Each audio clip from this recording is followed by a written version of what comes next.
वसल्लम अलैका या हबीबल्लाह। सब मिलकर पढ़ो सल्लल्लाहु अलैका या रसूल अल्लाह।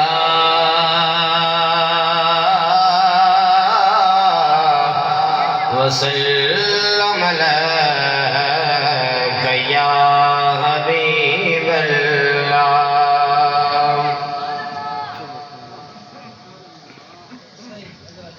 कोई गुल बाकी लगेगा ना चमन रह जाएगा। बस रसूलुल्लाह का दीने हसन रह जाएगा। बस रसूलुल्लाह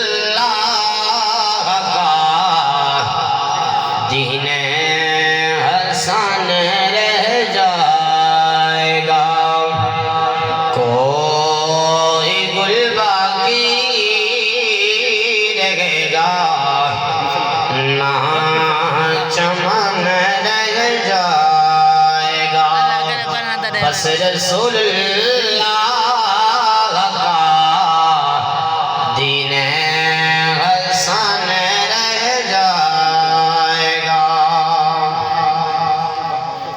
नाम शाहाने जहां मिट जा